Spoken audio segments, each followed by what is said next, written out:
92% or so of clients want tax planning, but only 25% of them are getting it. So there's like this huge gap of like, where am I going to get this and how am I going to do it? So the advisor comes in with his or her superhero cape and be like, you know what? I have a solution that really educates both of us on this, and it's really digestible for them to be able to take it in.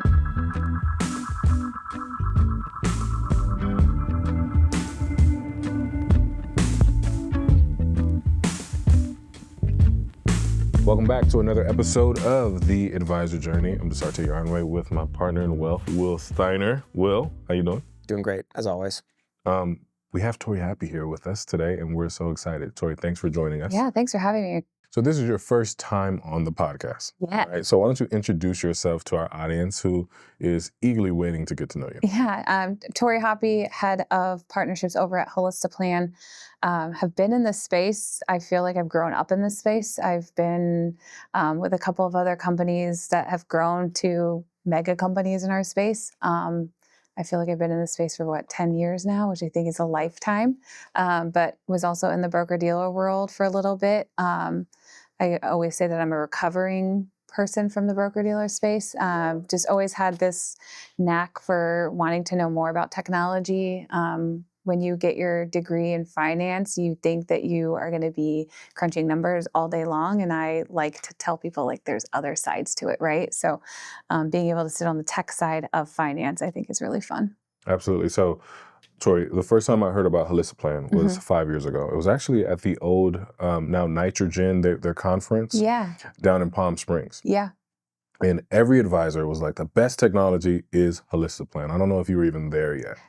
But it used to be a small group of advisors using this tool. Yeah. And if you knew, you knew, right? Like if you want to have a sticky relationship with your clients, if you want to add value, use Holistiplan because it's so easy, right? Since then, it's grown exponentially. So why don't you talk to us about that growth and why you think advisors love this product so much?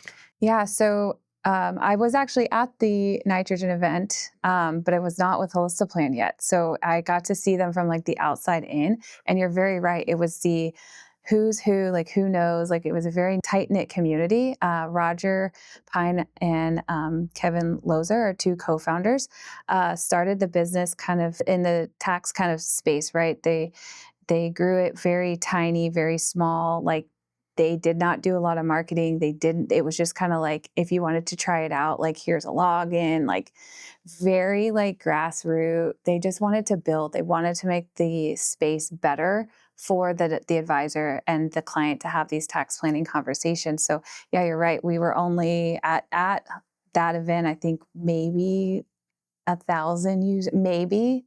I don't have like the direct numbers, but I started with them about 6 months later in 2022. When I came over, they were about 3,000 advisors on the platform, and we have exponentially grown to that. So we're about 50,000 users on the platform now that are bringing tax planning to life for their advisors. But yeah, it started out as this very quiet, like, we know we're building something really cool, but like we also want advisors. They always say we're building for the nerds. We want them to know that like the education is here first. Educate the clients on the tax planning needs, and then show them this really cool technology that gets it for them. One of the reasons why I think it works is because your founders were actually solving their own problem. Yeah. You know what I mean? So they had like real life insight to say like, this is what's bothering us. Yeah. And we're going to productize it and make it available to all advisors. Now for you and what you're seeing, like, just talk to us a little bit about the product and how it's being used today. I have my take on, being sort of a jack of all trades within an RIA, but what are some things that you're seeing and ways advisors are using this to their advantage? Yeah, so we kind of have advisors kind of sitting in two different buckets, right? They have the bucket of, we have clients coming directly to us that are asking us for that tax planning need, right? They're not getting that. Their CPAs in good faith are only playing defense, right? They only have time to file the returns and keep moving on. They don't have an actual time to like go through what they could be doing better. So we've got that bucket of advisors, but then we also have this bucket of advisors that are starting to use it as like a marketing tool to get clients to come to them and to learn what is best and successful for them in their tax planning needs. So the larger bucket of advisors that are using this for like the education piece, they're really seeing that stickiness with their client, right? 92% or so of clients want tax planning, but only 25% of them are getting it. So there's like this huge gap of like, where am I going to get this and how am I going to do it? So the advisor comes in with his or her superhero cape and be like, you know what? I have a solution that really educates both of us on this, and it's really digestible for them to be able to take it in. Yeah, it's like comprehensive wealth management is starting to like actually live up to its name. Exactly. Yeah. And I think like I probably can guess everyone sitting here, when you file your tax return, do you guys actually ever look at it, or you just pray to the tax gods that it's right and that you've paid the right amount and that you just file it away for the next like forever? Like I've never actually looked at it. I didn't know I've if there looked was at any. it and found mistakes. Yeah. Yeah. And that was like so very alarming, because I think as the like consumer, you know, the end client on the other side of this, you're like, you don't really know what happens Right. when there's a mistake, and unless you have to live through something that requires some sort of correction, or you get a letter in the mail, and that is just a very undesirable experience. And the IRS loves to make you the villain, right? Like we have to tell them how much we owe, but if we get it wrong, they come and punish us. And so that's kind of a weird spot to be in. So being able to have a technology, we've had many advisors have potential customers come in or clients come into their offices, they run the tax report and they found that an error, right? And it could be very small, but we've seen tens of thousands of dollars that have been incorrectly allocated, or they paid too much or too little. Like, and the client goes, wow, like if they found that with plugging this in 45 seconds, what else could we be doing? So that's that aha moment for that client going, okay, like this advisor is looking out for me. They understand that I know I need this. I don't know how to get it, but at least there's someone starting to look at that and pull back the onion layers of that report. Do you find that the advisors who are sort of flocking to the tool are more in the camp of, I'm already doing tax planning, but I want to do it more scalably, or they're like, I want to add tax planning to the bevy of services that I'm hoping to provide? I definitely say when we first started, it would be the later, right? Like I have these clients. Roger and Kevin built the platform. They were NAFTA advisors, right? So they were pretty tax heavy aficionados already. So they already had the base of like tax planning style of clients. They just needed a way to get them information easier and faster, because we all know like this was really done on spreadsheets and really convoluted and hard for an advisor and client to understand. So it really started out of that later, right? Like they kind of knew what they were doing, but like they just needed like a stamp of approval that it was right. Now we're getting a ton of advisors that the clients are like, I don't really know what's going on. We've got younger generations their investments are all different. So we've got equity, we've got digital coins with it, like all of these things that they need to take into account, and advisors can't keep up with like the different options that clients are starting to invest in. What is the experience for the advisor using the tool? Is it like, hey, I have to go through, have formulas and all this, optionality at my disposal, and I can go through the exercise of plugging different numbers in different places and seeing sort of what the result is? Or is it more like insight driven on the part of Holistaplan? Sort of like, hey, here's the information and here are the 3 optimal paths. It's kind of a choose your own adventure really for the advisor. If you are just starting out in tax planning, the system allows you to upload that return. It creates this tax report for the client. And then at the bottom of that tax report are these observations. So our observations are all going to be different. We all live in different states. We all have different statuses. We all make different incomes. So all of those observations are going to be directed towards that client and that return. From there, that's kind of when they start to choose that own adventure. A lot of advisors, if they're new, they stop at that report because they've already given the client enough information that A, they've looked at the return, B, they have taken into account what they need. And that's kind of enough for a lot of clients. Where you start that tax planning conversation is with the scenario analysis tool. So I always kind of equate it to like a financial planning tool, right? You're going to build out different portfolio options for the client, and then that client ultimately makes that decision on which one they're going to choose. Our scenario analysis tool allows the advisor to do that for their tax planning needs. It could be something as simple as like, hey, we're getting married in 2026. What's the difference between us filing jointly and separately? We've had a baby. How does that affect our tax rate? But you can also do really complicated things. Roth conversions is a great example. A lot of people are talking through those with pre-retiree and retiree clients. DAFs, all of that good stuff, right? That's the stuff that needs the planning piece, that clients get that aha moment of like, wow, I can really see the benefit of doing tax planning. Yeah, first of all, what you said is a gem. So I just want to repeat that for all the advisors that are listening to the conversation, all right? Those observations are key. So Will, just put yourself in the advisor's shoes. All advisors on a piece of paper to a client that knows nothing about wealth management probably look the same, Yeah. right? They have a CPA, they might have a lawyer, and then they have their advisor, right?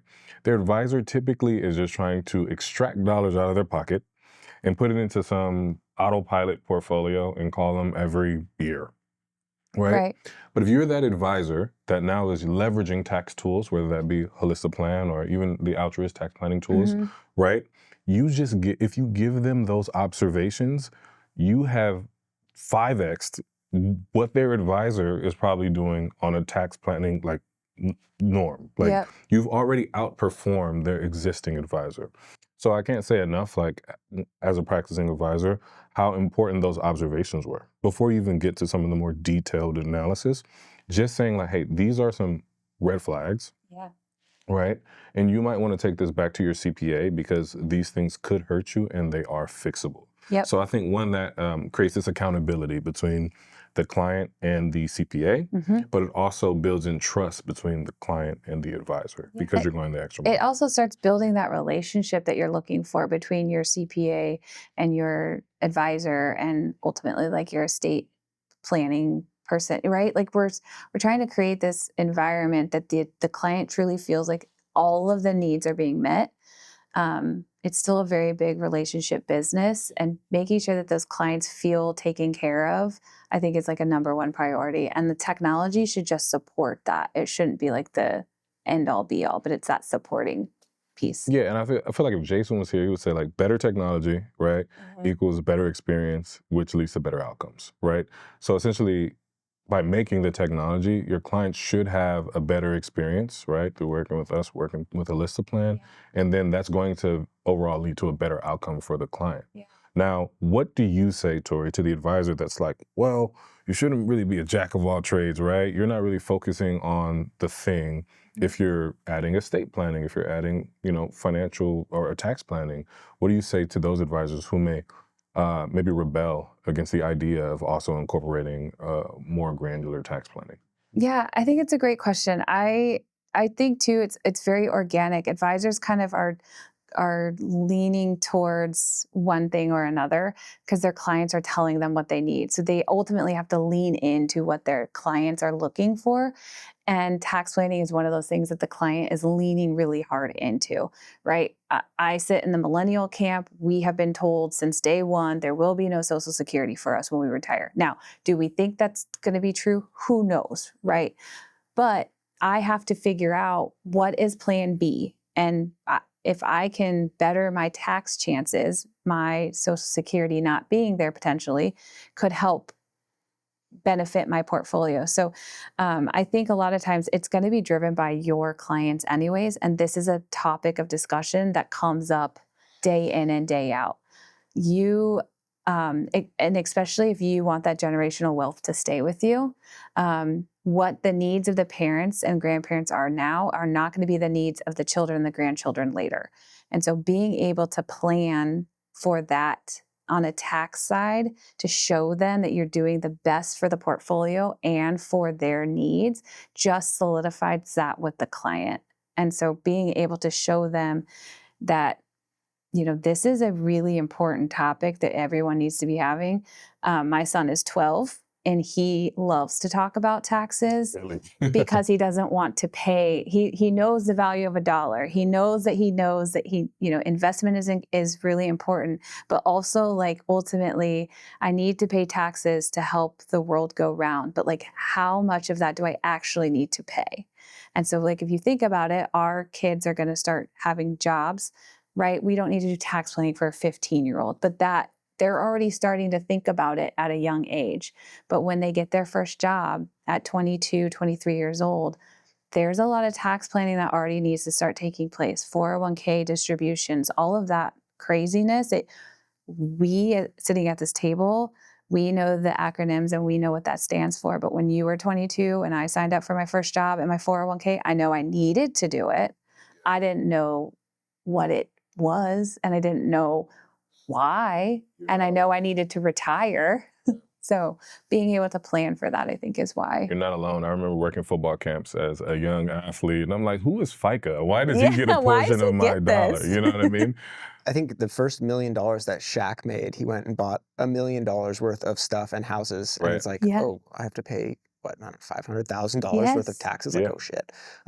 One thing that I think is really interesting about Holistiplan, especially as we see left and right, AI companies popping up, being like, we'll parse documents and, we'll see when that future, that promise sort of comes true. But it's like, you guys built something that could actually take a document and read it and do it accurately with no hallucinations, like back in 2019. Mm-hmm.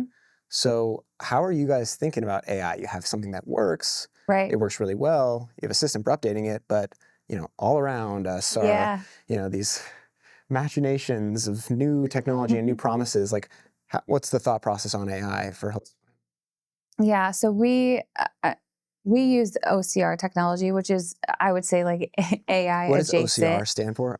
Ocular content retrieval, or? Yes. Okay. So we're kind of AI adjacent, I'd say, right? But like the reason our system is so good is because it gets smarter as we upload more documents into it, right? So it's picking up Trends. Yes, or it's picking up we tell it we need it to pick up boxes A through B or C or D or whatever, like pick up those things. And we also train it to not pick up certain boxes, right? We don't want PII information. Don't pick up those boxes in the thing. So I would say like we're AI adjacent because at the end of the day, like we're still telling it what to do and we're building out that piece for it. As for like the AI side of it, I think right now we're kind of sitting in the seat of like, we're just going to let everyone else battle it out. We know what we have works really well. It's comfortable. It's safe. It's actually a little surprising to me how much AI has been approved in our space on the technology side, because I know going through the compliance like controls at all these firms, I don't know that they're asking the right questions when it comes to AI because they just don't know what to ask. So we're currently just kind of sitting and letting people figure that piece out. I know on a daily basis, our partners reach out to us asking our stance on AI, how we're using it, how we're implementing it. We know that we need to implement it at some point. We just don't know that we may implement it in like tiny bits, right? Like there may be parts of our tools that we roll out will have an AI component, but ultimately I think we'll stick to our base of like keeping OCR at the heart. You mentioned Delta. I think you said 95% of clients want tax advice. 25% of those people are getting it. Yeah. If you look out into the future, 3-5 years, do you think more advisors will start to offer that service? Why or why not? I do. I think they will really, especially with the markets the way they are and the volatility that's happening around us. And people are just moving and changing so often. I think that they are going to have to do it. It's not going to be that, oh, I wish I had it. It's going to be a full need. We saw huge migration of people during COVID moving and changing jobs and that kind of thing. And now that you aren't working with clients just in your community, you're working with clients all over the US. And then again, their investing styles are changing. So that tax planning is going to become really, really important. And I just think people are becoming more cognizant of what their dollars are doing and where they're being utilized. So knowing what you're paying in taxes and how that affects your community, your portfolio, I think that's going to become really important for them. Just real quick, I think the entire industry is like deploying these like features and like new tools with tax as the underlining theme, right? So when we think about like direct indexing, that whole thing, one, obviously you can charge more if Yeah. you're doing direct indexing, but investing in that way allows you to control your tax basis, right? So if you're buying individual securities and then you're selling the losers, you're gonna be able to tax loss harvest more efficiently, right? So when you look at the themes at a macro level, to me, it just suggests that more advisors are going to have to do tax planning because there's all these different, tools, features, ways of investing Yeah. that are being hyped up way more than they were even 5 years ago. Yeah. That involve tax. But I mean, there's a guy on LinkedIn. His name's Brent Sullivan. Mm-hmm. He's a great resource when it comes to tax strategies, and even how tech is going to help people create like the 130-30 long short portfolios with direct indexing, so that you avoid DI ossification or whatever. And he's talked a lot about this. Like technology is opening up a lot of doors. We are in an era where tech is easily created. There's a lot of players that are coming to market really quickly. And it's happening so fast, right? But you guys are really like the OGs of tax planning at this point and tax advice.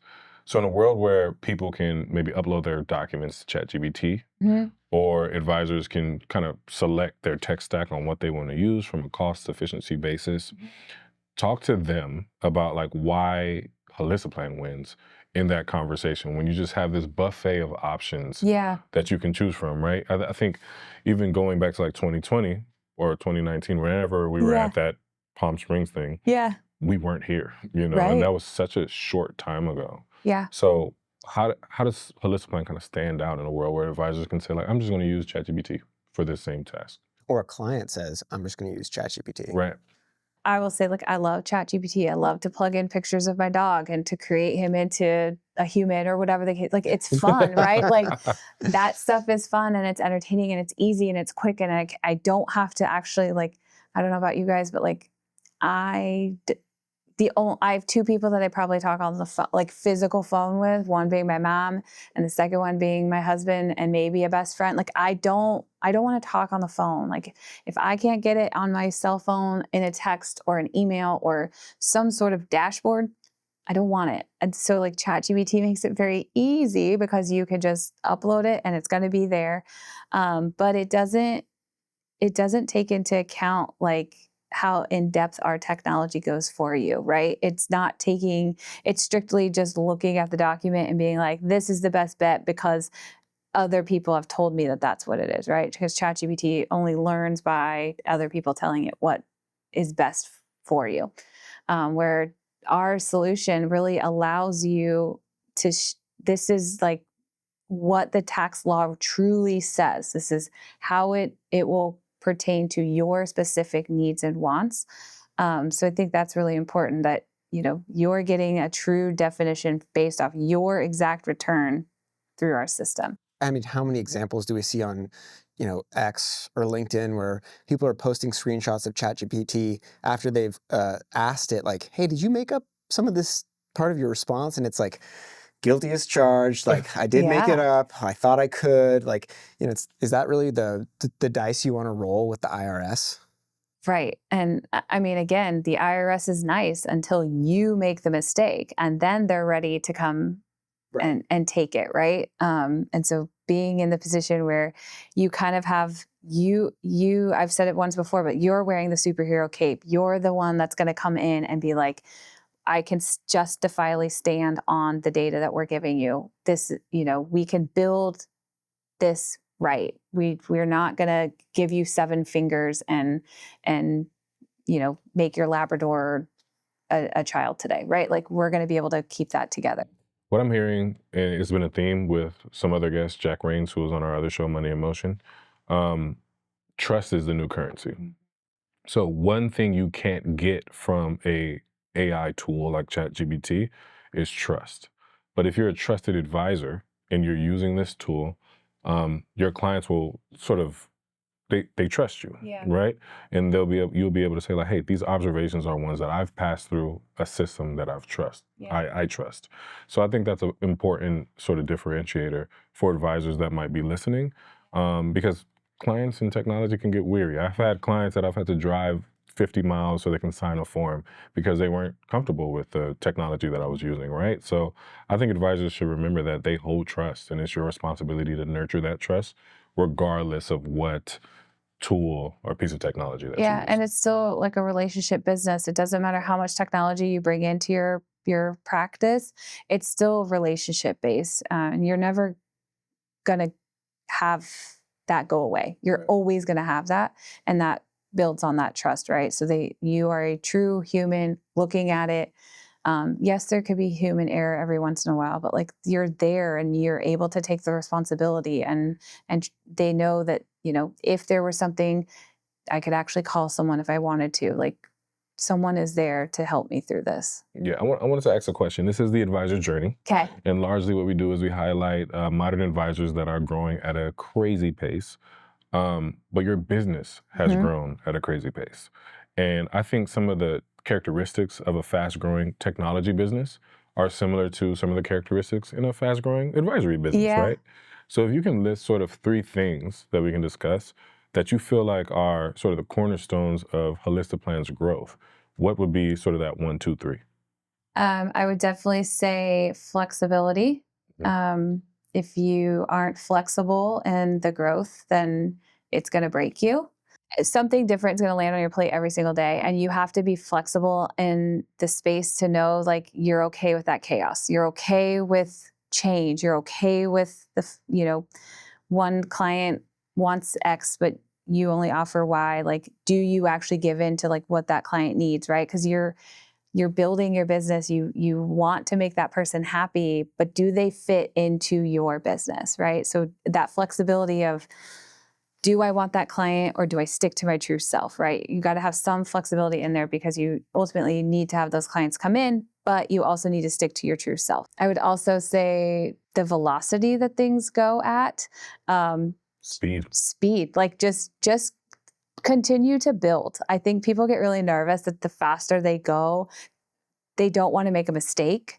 And that's what's so beautiful about this industry is like making the mistake makes you better. So yes, speed is scary. I don't like speeding down the freeway as much as anyone else does. But if you feel confident in what you're doing, it's okay like to make a mistake. And then I just think like confidence is really important, right? Be confident in what you're putting out there. Be confident in who you are.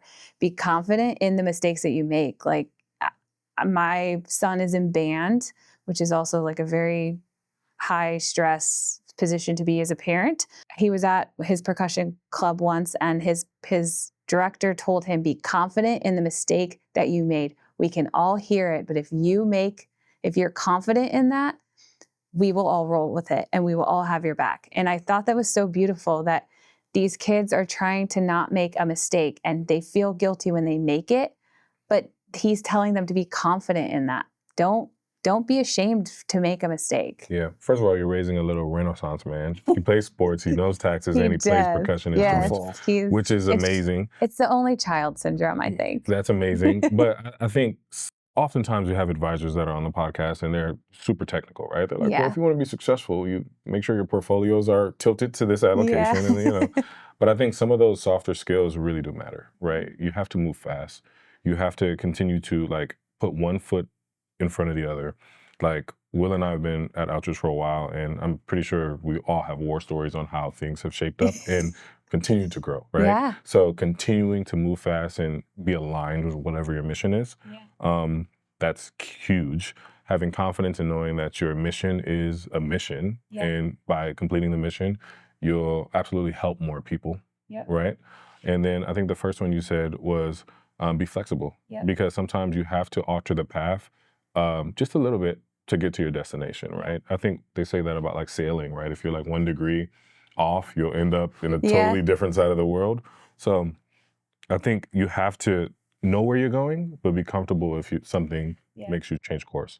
It's challenging to grow and scale a business, and hats off to you guys who have done it. My understanding is almost entirely bootstrapped with maybe like a little early investment, which many decisions to be made. I'm sure you have customers pulling you in all different kinds of directions.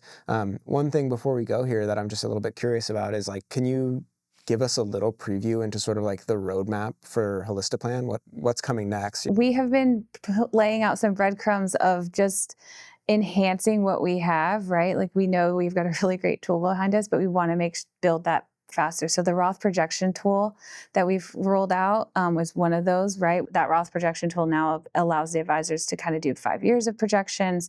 And we've really nerded out on that piece. Like we've got some really great there's a great YouTube video on this online that is very cool. It's very cool. And we're kind of getting back to our roots of like, yes, we're building our platform out, but we're also wanting to invest in the tool that got us to where we are today. So you guys are going to see lots of cool updates in just the tax planning world, how you can collect documents from your clients, where you can collect those documents from. So being able to give the advisor flexibility on getting those documents to them and uploaded into the system. We're going to dive deeper into our integrations. We've been really close knit with the integrations that we have, and we hear from the advisors, right? They want the ecosystem to talk to itself. So kind of starting to open up that branch of our integrations for the advisor, and then the estate piece is the biggest one. So we're excited. That's a great reminder for advisors watching. Like, sometimes you're always looking at what's next, but you're not enhancing like what works. Yeah. You know what I mean? Yeah. And sometimes you have to go back and just put some cement on the side of the building, to make sure that it's stable, right? And it's able to do what it needs to do. Torie, I'm so happy to have you here. And I can say on behalf of Altruist, like, thank you for what you do. Helps our advisors to be way more efficient with their clients and continues to lead to better outcomes. So with that being said, where can people find you? How can they reach you if they have any questions about Holistaplan? Yeah, so holistaplan.com, info@holistaplan will get you directly to the team. I know we probably have lots of subscribers as well. So if you're, need help with any, integrations, or you want more education on the Roth projection tool, for example, support@holistaplan.com will get you all squared away. Awesome. Thanks so much for coming on, Torie. Yeah, thank you. Thank you. You want to take us home? You want to do the YouTube? And for everybody listening, you can find this episode of The Advisor Journey on Spotify, Apple Podcasts, YouTube, everywhere where you consume podcasts. Thanks, everybody, for listening. Awesome. Thank you for listening to The Advisor Journey by Altruist. Brokerage-related products and services are provided by Altruist Financial LLC, a member of FINRA/SIPC. Results may vary. Altruist and its affiliates do not provide tax or legal advice.